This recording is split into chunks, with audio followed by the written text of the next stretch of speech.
Hello বন্ধুরা, কেমন আছো সবাই? আশা করছি সবাই ভালো আছো আর আমিও খুব ভালো আছি। তো মামাবাড়িতে পুজো রাধা গোবিন্দ, তো আমরা চলে এসেছি, আমি, মাসি, বোন, মা। তো দেখো কত কত ফুল এনেছি আমি আর মাসি। না, আগেও ছিল কিছুটা। আর দেখো কত ফুল, গাঁদা ফুলে ভরে আছে। কত সুন্দর লাগছে দেখতে, তাই না? আমার তো ভীষণ ভীষণ ভালো লাগছে। আর রাধা গোবিন্দর পুজোটা তোমাদের সবার সঙ্গে একটু শেয়ার করি, হ্যাঁ। তো আমি ভাবতে পারিনি যে ভিডিওটা করব। পরে মামা বলল যে ভিডিও কেন করছিস না, একটা তো ব্লগ বানাতে পারিস। তো দেখো এইদিকে কাটাকুটি চলছে। আর আমার মায়ের দিদা বাড়ি এই পুজোটা হয়, আমার মায়ের দিদা পুজোটা করে, হ্যাঁ। উনানে রান্না করে, গ্যাসে রান্না করা চলবে না, সেই কারণে তো তোমাদের দেখাই, এইটা হচ্ছে আমার মায়ের দিদা। আর রাধা গোবিন্দ পুজো করে, আর বয়স হয়ে গেছে 100 বছর পার হয়ে গেছে, বুঝতেই পারছো দেখে। আর দেখো এখনও কত কিউট, আবার হাসছে। কে যেন একটা এসেছে, তাকে এখন মালা পরাবে। দেখো মানে কি বলবো আর, বলে বুঝতে পারবো তবুও।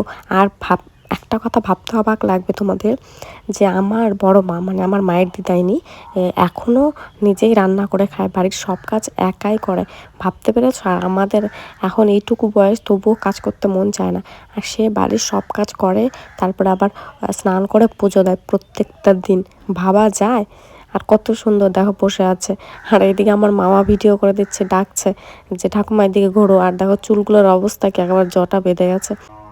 তো অনেক বছর পর আমি এসেছি, মানে আমি যখন এইটে পড়তাম তখন এসেছি। আর এই যে এত বছর পর আসলাম, মিনিমাম 4-5 বছর কেটে গেছে। আর খুব ভালো লাগছে, খুবই মজা লাগছে। তো বাবার শরীরটা ভালো না, তো দাদা বাড়িতে ছিল, সেই কারণে মা আর আমি দুজনেই চলে এসেছি। যেহেতু মায়ের যতগুলো বোন ছিল সবাই এসেছে, মায়ের না আসলে ভালো লাগে। আর এদিকে আমিও আসেনি অনেক দিন থেকে, তো সেই কারণে আমিও চলে এসেছি। আর এসেছি আমি একটু ভিডিও করতে এসেছি, আর এইদিকে আমাকে দেখেই বলছে তুই সবজি কাট, এই ফল কাট। তো দেখো আমাকে কত কত ফল ধরিয়ে দিয়েছে। আর দেখো এখানে তোমার হচ্ছে প্রথমে হয়েছে গীতা পাঠ, সেটা আমি ভিডিও করিনি।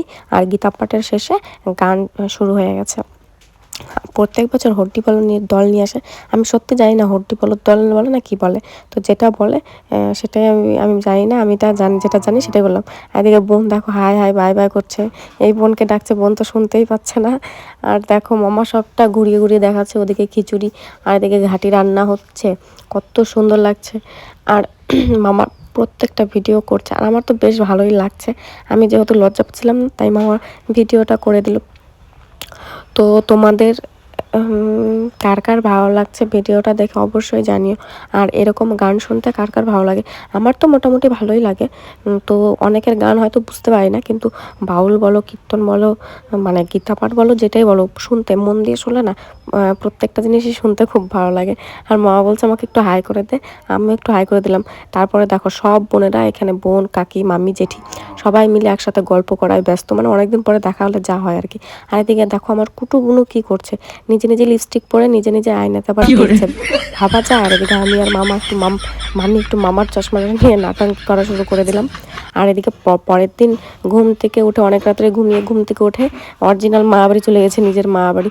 তো গিয়ে আমার মা বাড়িটা দেখে সকালবেলায় চলে গেছে আমরা সবাই মিলে কুল ঠুকাতে, কারণ আমাদের এখানে কুল সেরকম আমি পাইনি। আর এখন তো সরস্বতী পূজা হওয়ার আগেই কুল পেকে যায়। তো ভিডিওটা ভালো লাগলে লাইক কমেন্ট শেয়ার করো। এখন আমরা কুল মাখাই, টাটা।